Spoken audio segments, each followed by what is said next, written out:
So these are people that I want to personally reach out to proactively. And the gateway to finding them and reaching them is the podcast interview. If I'm on this show, then this gets published.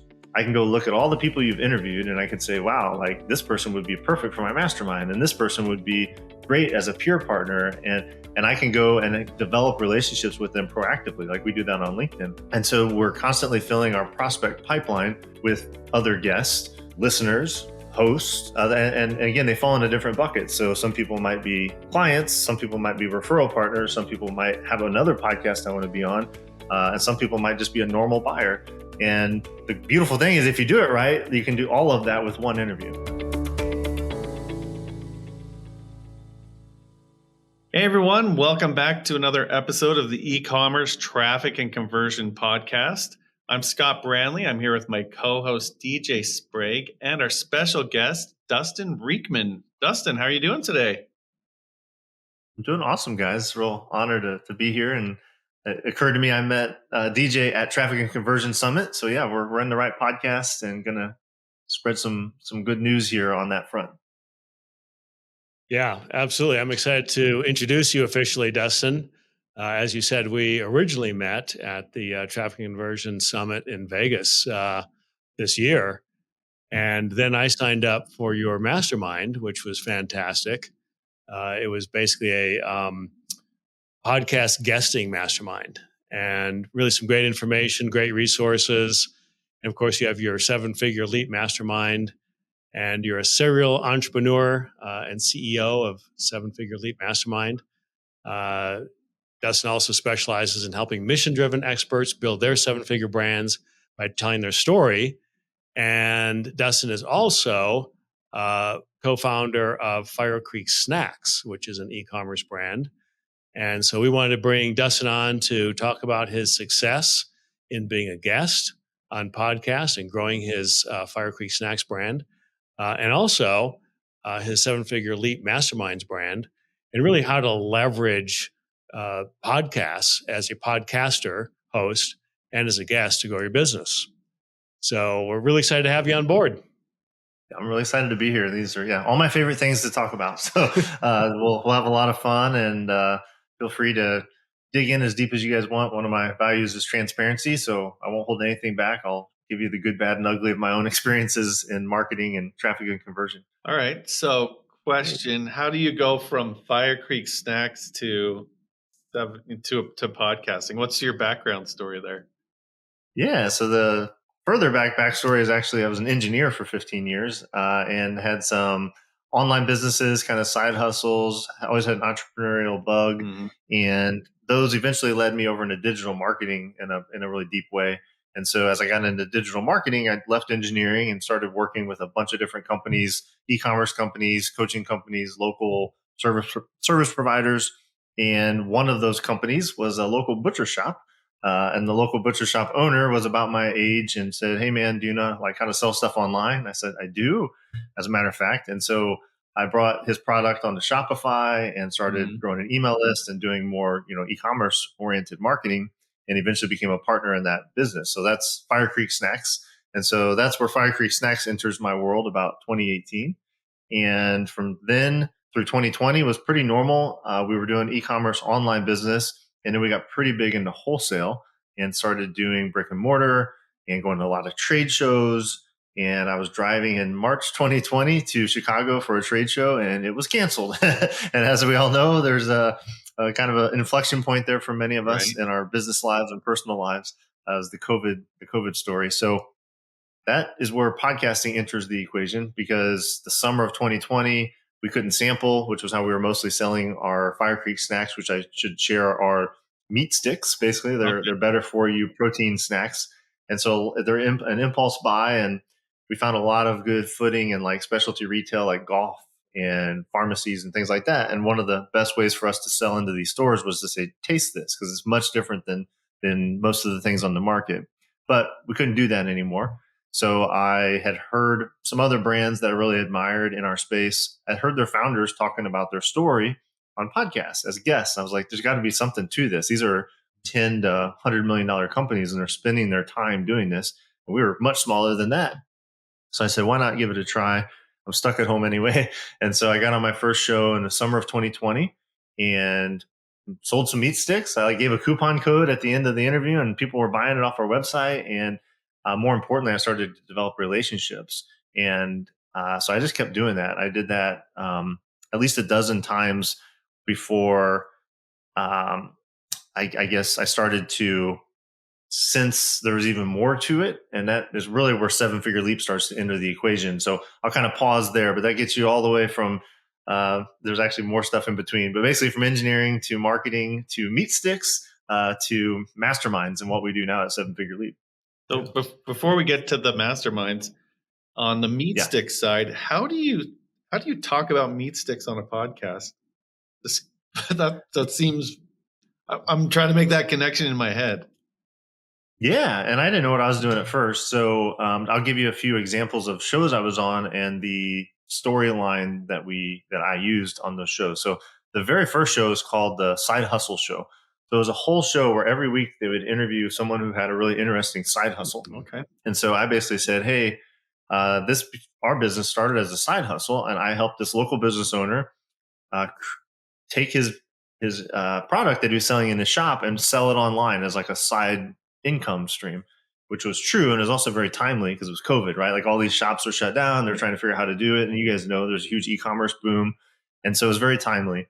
And then I got on a show called Bigger Pockets Business, which was a business show. So they wanted to talk about business success stories. So I said, hey, I got this really interesting partnership. So I pitched them and said how I had a successful partnership with a stranger, right? Because I just met this guy and then we partnered. And so the whole business or the whole interview was really about the business partnership. But in both cases, I talked about the origin story of the brand, the emotions that our brand evokes in our customers, how people feel before they find it and after they find it, and started to what I now know is storytelling. I was just telling the story. Mm-hmm. And what was interesting is I was mostly telling my business partner's story because he actually created the product, right? Like it wasn't my product. I was just a sales guy and the marketing guy. But I got good at telling his story on his behalf. And then, at the end of the podcast, I would basically say, hey, if anyone is interested in trying this product and supporting a small business, some of this. So it kind of, sometimes it was a very marketing oriented interview. Sometimes it was business story. Sometimes it was like a brand podcast, like Brand Builder was one that we were on that turned into a huge opportunity. And that whole interview was like, where'd you get your packaging and how'd you come up with your logo? And it was very much about like the brand. Mm-hmm. And so what I found is you can talk about the same product or the same service in many different ways, and they're all true. You just have to be a bit of a chameleon in knowing who the audience is and what you want to emphasize in the story. And I learned that through a lot of repetitions and not doing it well many times. But now I'm pretty good at that and pretty good at helping other people get there. Yeah, telling their story and helping them convey the message. So tell our audience who's not really familiar with guesting on podcasts, how did you find the right podcast for your audience to mention or promote, your brand, your e-commerce brand? Yeah. And so kind of as I was sharing there, when I started this, I wasn't doing actually a very good job of it, but I still got results because I was putting in the reps and I was doing follow-up and I was being intentional with the relationships that I was forming. But, kind of untargeted. I'm talking on a business show, a marketing show, sometimes a Shopify show, sometimes a coaching, like business coaching sort of show. And so I'm kind of talking to random people on podcast about meat sticks is really what it boils down to, right? Now, if I was reinvigorating the strategy for that brand, I would be saying like, what is unique about our brand and who's our target customer? And so for us, one of the things is that it was a very friendly ketogenic, item. Like, so for people on a low carb diet, so I could have got on ketogenic podcast where the audience was much more targeted. Also, we were unique. We were a protein snack that our main buyer were moms. Like it's a it has no allergens. And so it's gluten free. And so there's a lot of the other options in the snack aisle are not. And that was just to give people I'll kind of turn on my FireCreek voice. So when I'm telling Ryan's story, it's like, Ryan's wife, they had 5-year-old twin boys, very active boys, they're twins. So they literally do everything together. She's got them in the snack aisle and that was always fine. They just grab whatever they wanted, have a chocolate bar, have a Slim Jim, whatever. And then one of them had a really severe reaction one day, and they found out he had a food allergy. Now you have one twin with the food allergy and one without. They're starting to get involved in team sports. And she's turned into her husband, who's like the third generation butcher shop owner, is like, seriously, like there's no meat our kids can eat. They all have allergens in them. And that was like the origin story of how he went like literally to the back of his shop with a hickory smoker and created this product for the first time.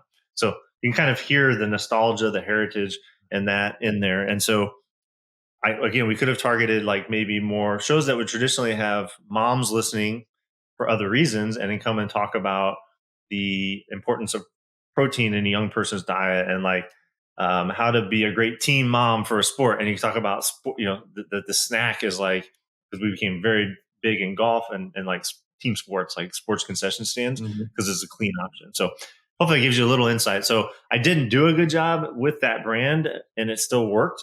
Now, of course, we're way more intentional in how we instruct people on how to find the right shows. So DJ, if you want me to go deeper into how we do it now, I will. I just want to kind of answer the question talking about FireCreek specifically and what I would do differently now. Yeah, if you could just share one tip that would help guide e-commerce executive, at least on the right path, to figure out what is the right strategy to find the best or optimal podcast to reach out to be an expert guest on.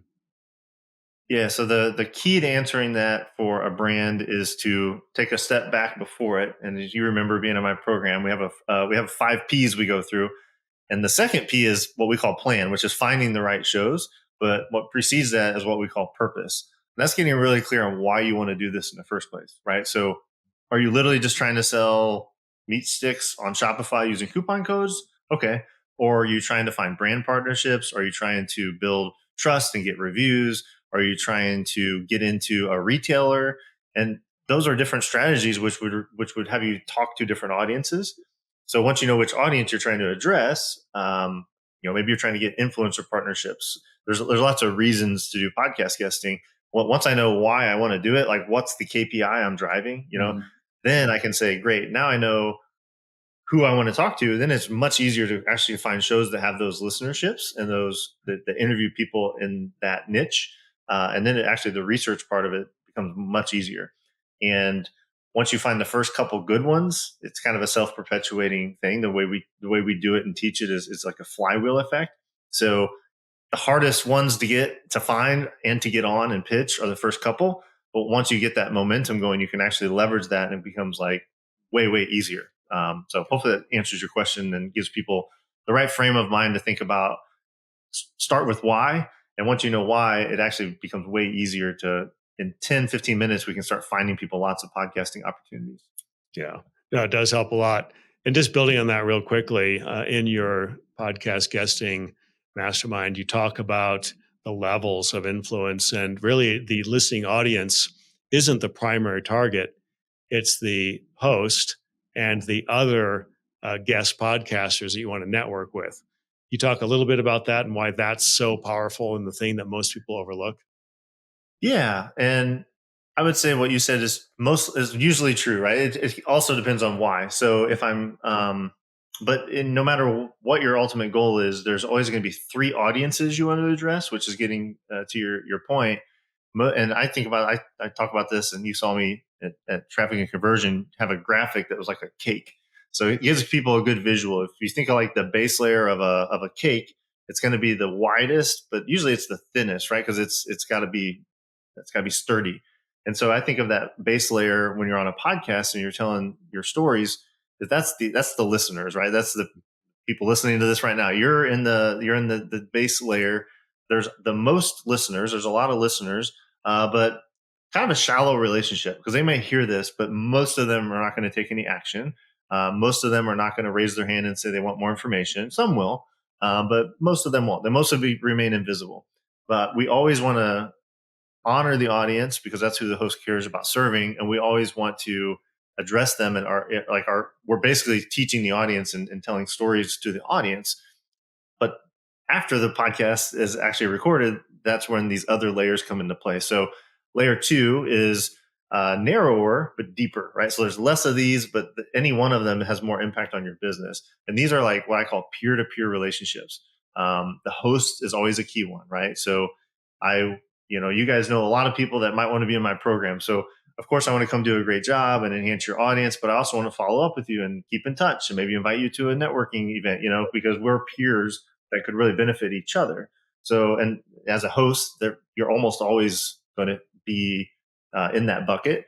But there's other peers too. So an example would be if I'm doing an interview and say that I do Facebook ads for food brands. So like that's my specialty. So I'm on there teaching. I'm like, hey, here's the next best thing in Facebook ads, and here's a case study.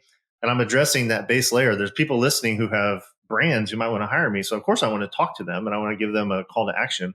But above that is I may have a call out like, hey, I only do Facebook ads. If there's anyone listening who does like Google ads or SEO or content, reach out to me because I'm going to have referrals for you. And now I'm calling out to my peers, and there's a lot of power in that, right? Those relationships can be super valuable. Yeah. And then the top of the cake is like the much narrower. There's not many of these, but much deeper, because any one of them could really change your business. In my world of coaching and masterminding, I would call these like high ticket prospects. Like these are people who could be clients who will spend a lot of money. In e-commerce, you might think of this as like a high ticket relationship. Mm-hmm. Maybe this is a buyer at a big store. Maybe this is a subscription box who buys in big bulk. So these are people that I want to personally reach out to proactively. And the gateway to finding them and reaching them is the podcast interview. There's lots of ways to do that, but to drive this home for the audience, if I'm on this show, then this gets published.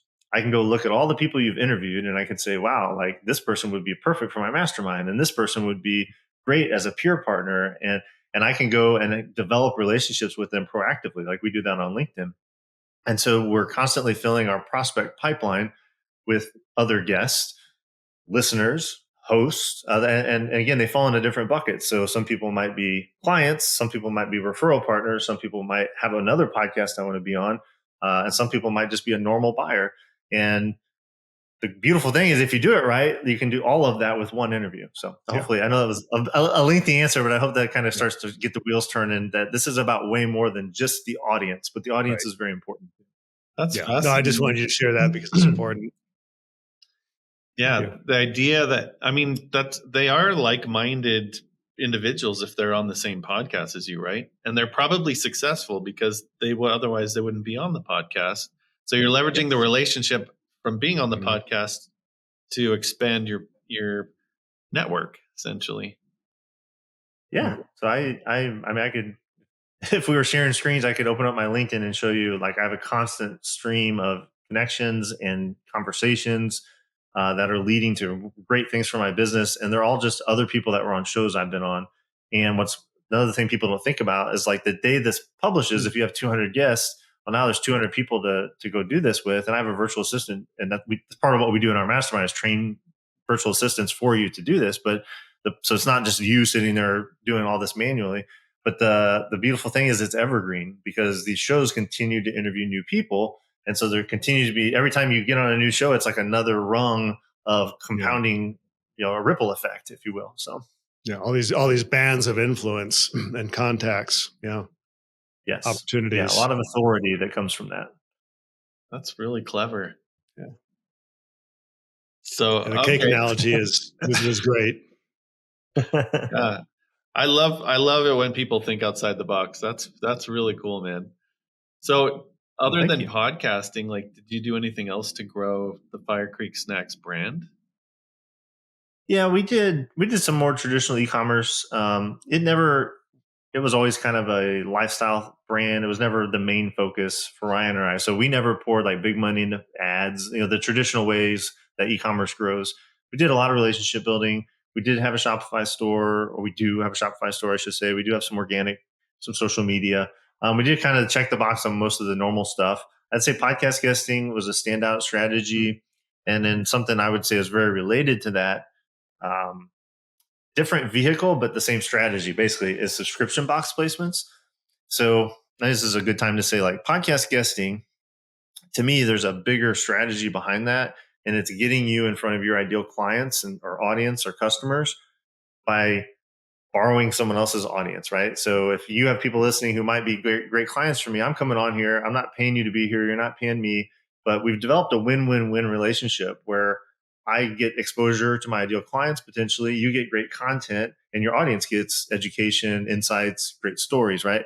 So there's lots of ways to put yourself in front of your ideal client by borrowing other people's audiences. When I was standing on stage at Traffic and Conversion Summit, same thing. Like, they didn't pay me, but I didn't pay them. I got lots of great business from being on there and sharing expertise with their audience. Podcast guesting is like the universal way to do that with online brands, because pretty much anyone can find podcasts that would benefit their brand. But another huge one for FireCreek, to answer your question, was subscription box placements. Same idea, right? Like, so we have a snack stick that we really want people to try, and we know that trial is like a great conversion mechanism for us. So how can we do that in a cost-effective way? And we would find subscription boxes who already have great customers, and they're always looking for new brands to put in their box.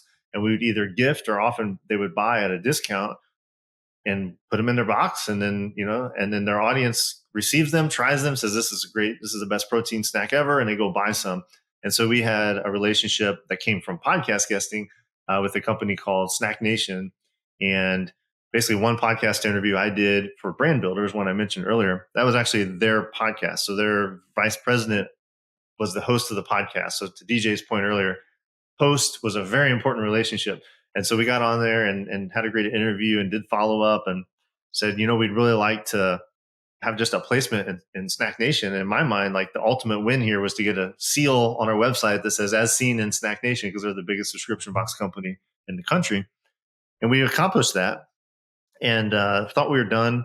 And a year later, we get a message from their new buyer who's like, hey, I heard your story on our podcast. You had great reviews from our users, and I've tried it myself, and like, we'd like to make you our featured salty snack for the year. And so it became a $550,000 purchase order the year after I did the interview. And all I was trying to do is give them, 5,000 snack sticks to put in a box so we could say we've been seen. So that's another example of how, like, relationship building and thinking about not just the audience, but like the host and the other possibilities is really powerful. But outside of that, we did a lot of subscription box placements. That's really cool. That's a great example of how one little thing can lead to something so much bigger.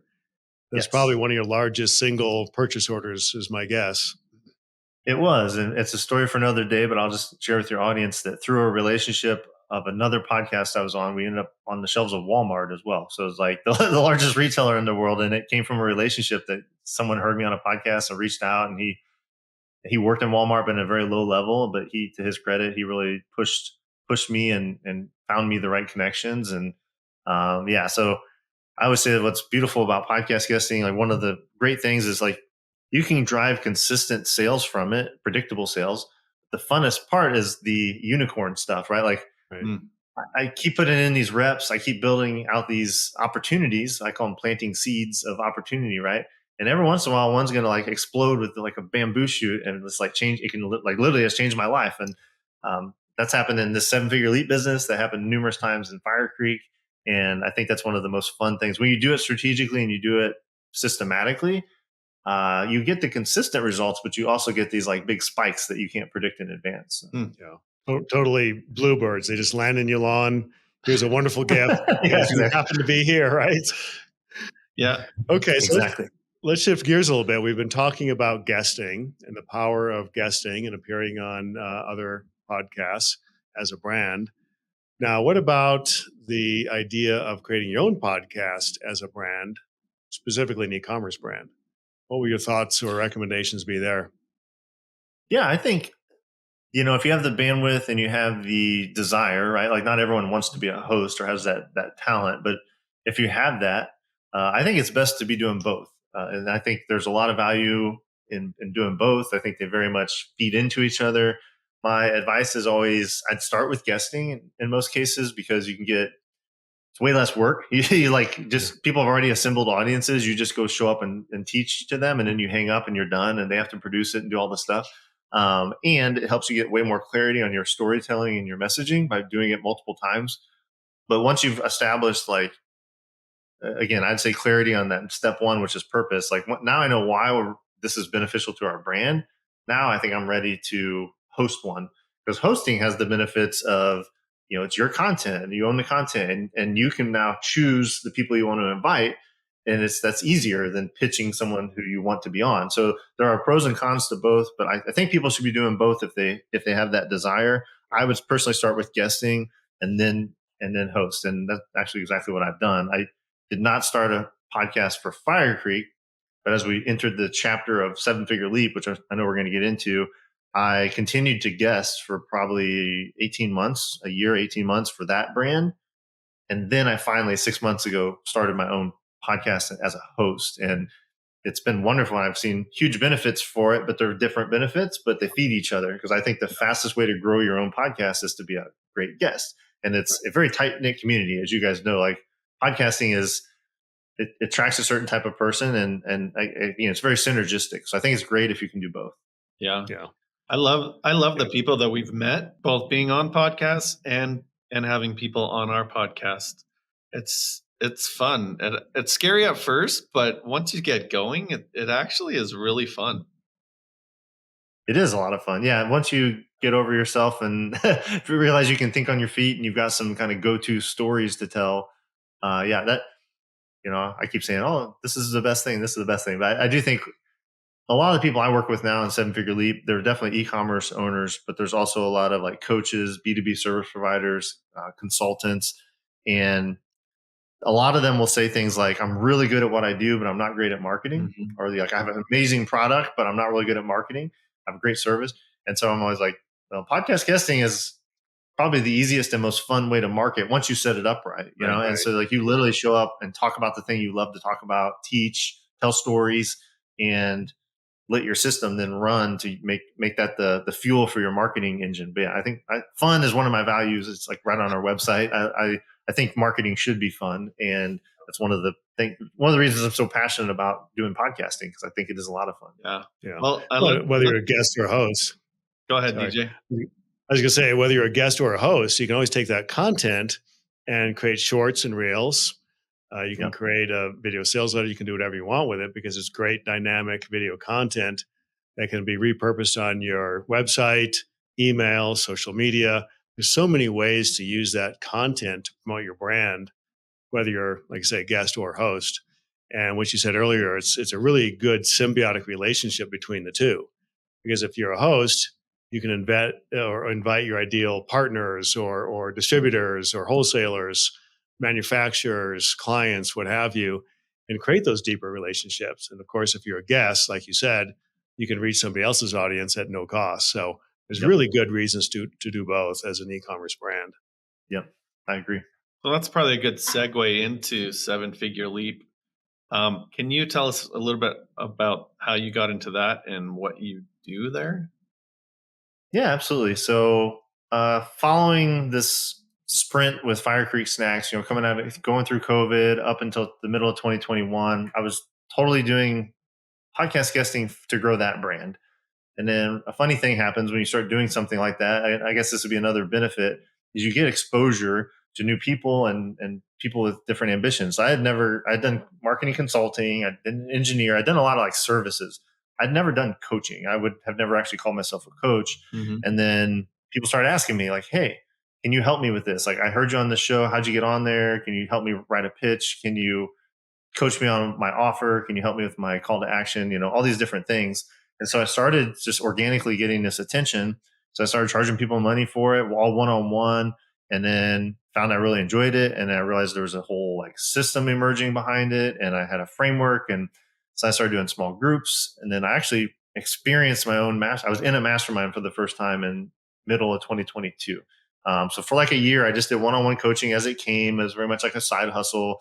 I did my first small group early in 2022. And I mentioned a mastermind because that's kind of a critical part of it. I was in a mastermind. It was honestly not like the best experience, but I learned a lot about what I didn't want to do. And I also learned some good things. I also got some amazing relationships. And I started to realize like this is like the relationship amplifier.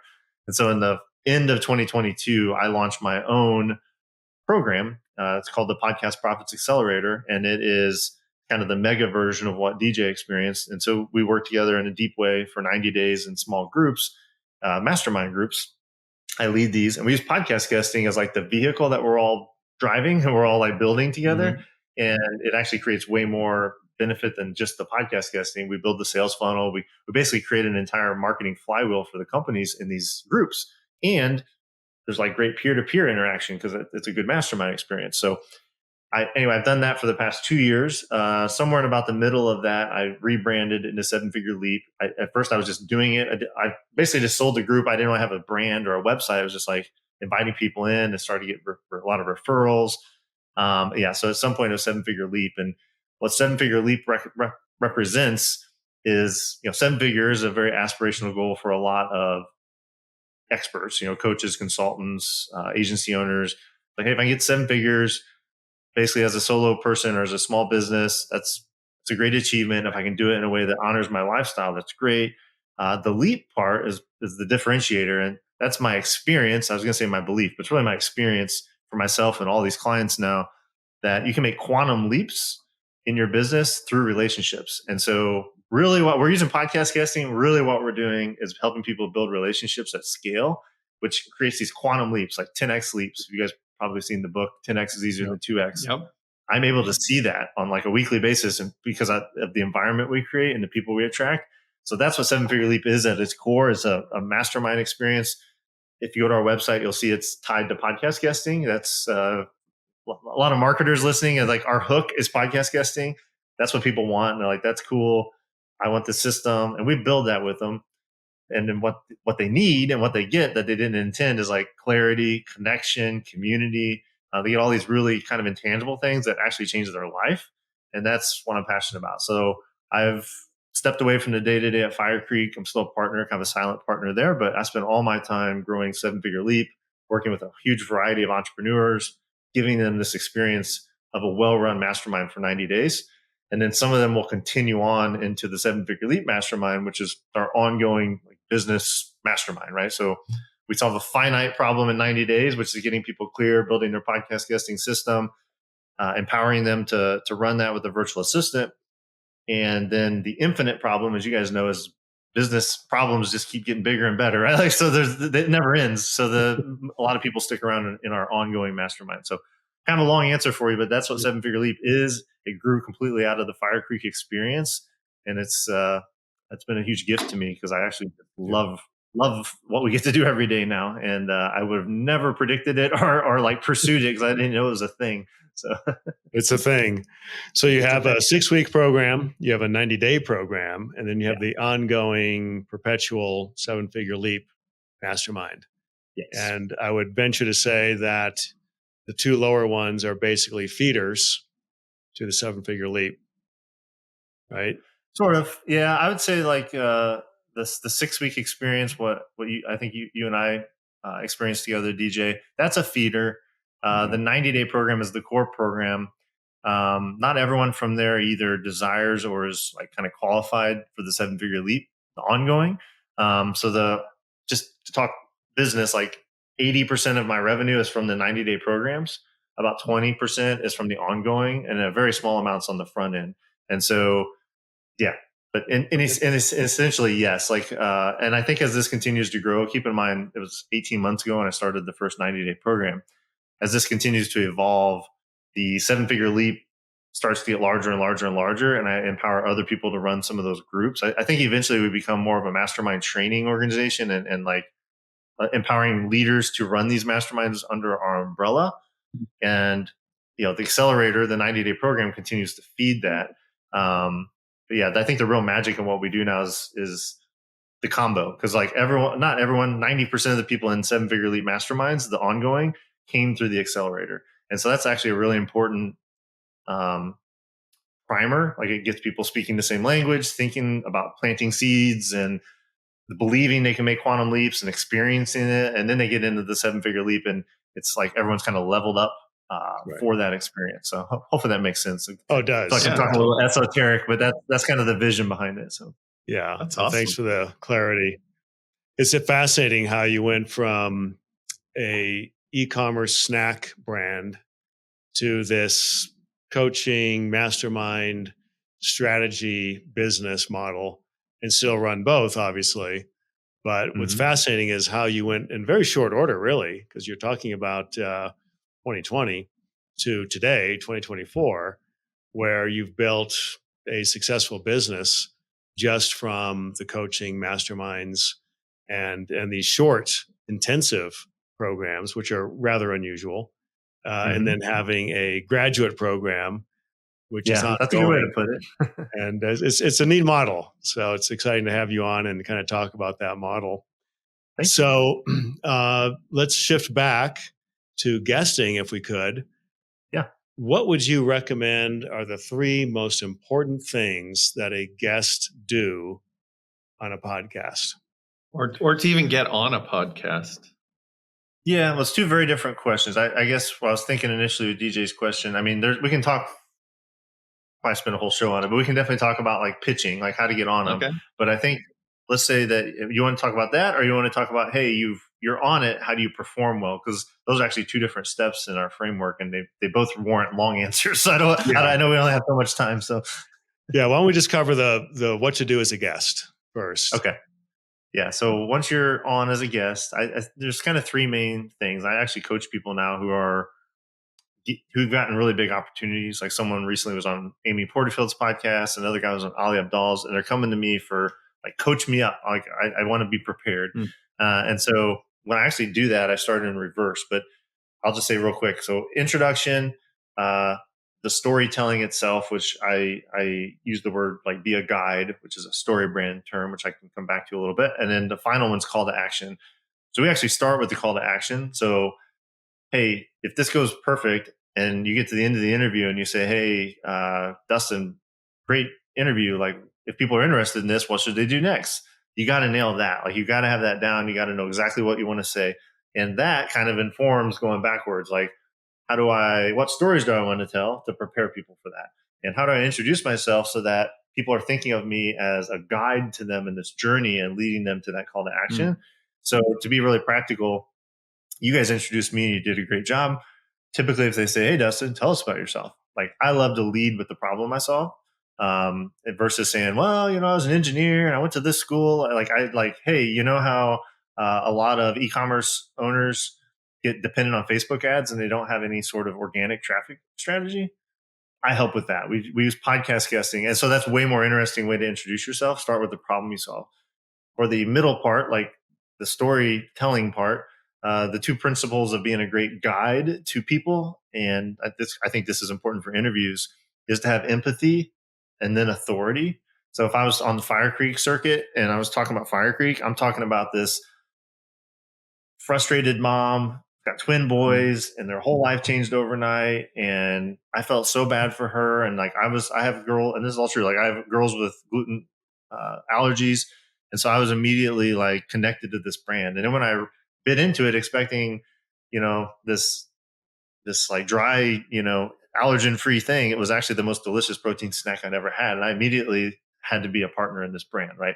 That's leading with empathy. And now that I've said that, it's very easy for me to say, and then, we had wild success. We had sold 1 million in the first year. We ended up in Walmart.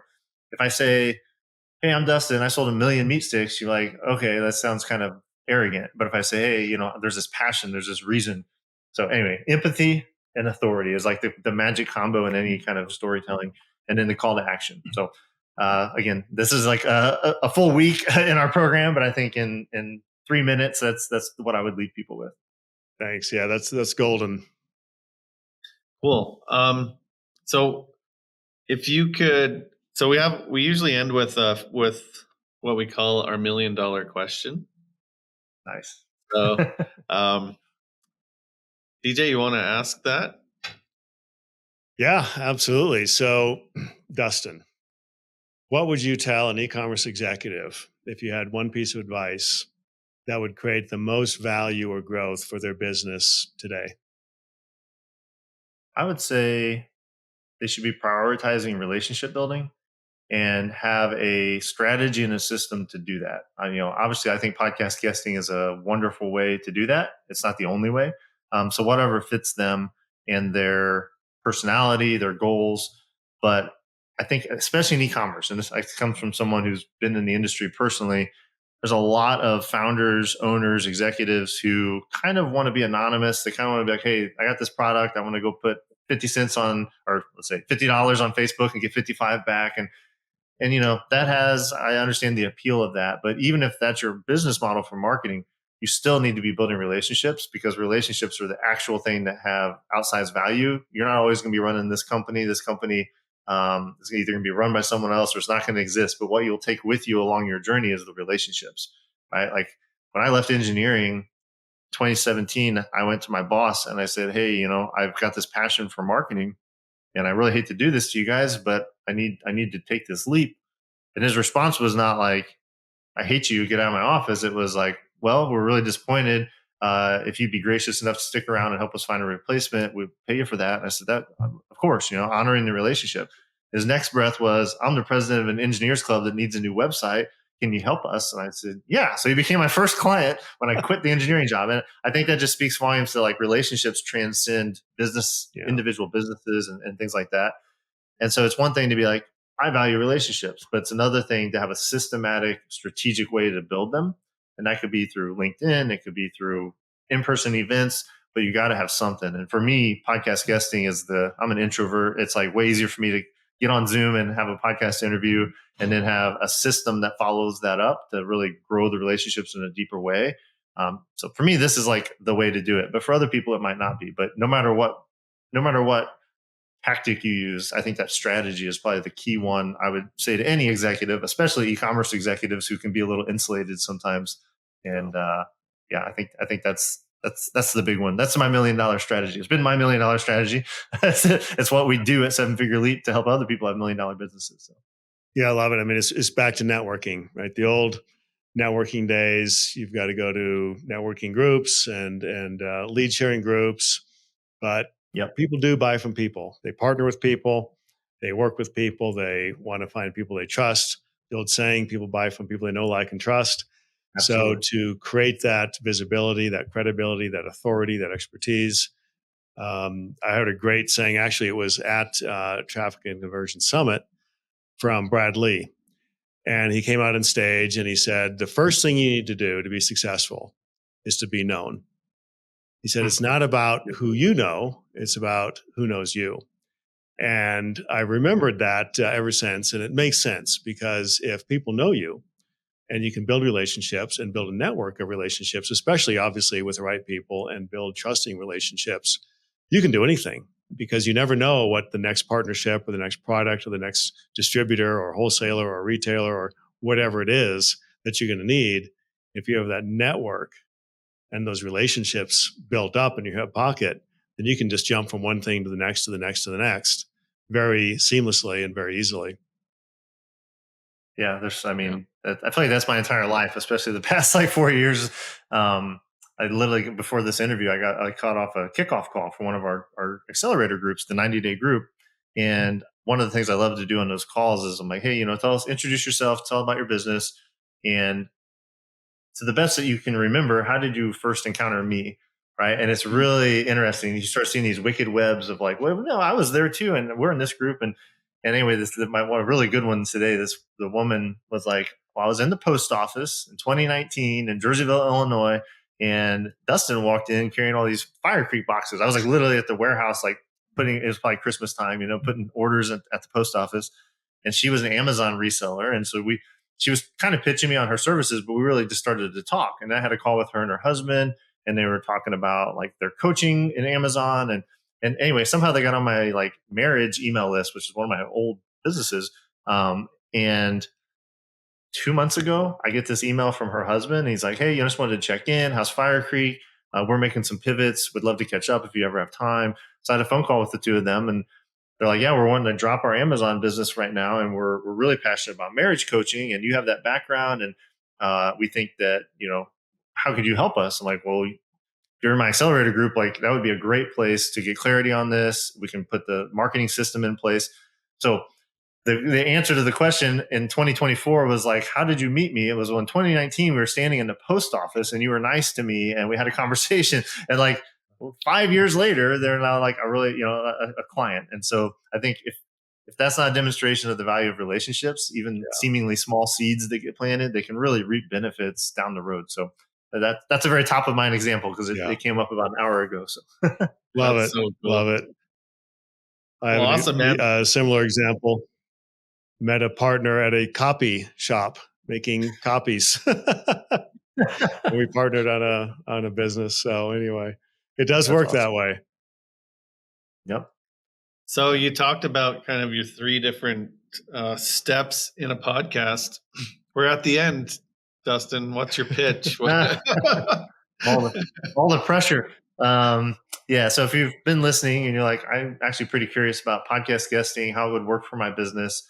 This is actually the same resource I put together to be on stage at Traffic and Conversion where DJ and I met. It's called the Podcast Profits Playbook. So you just go to 7-Figure Leap, LEAP, 7figureleap.com/playbook. It's a totally free resource. It's going to have a calculator using a lot of proprietary data that we have about putting in different elements of your business and what podcast guesting would look like as a marketing outcome for you.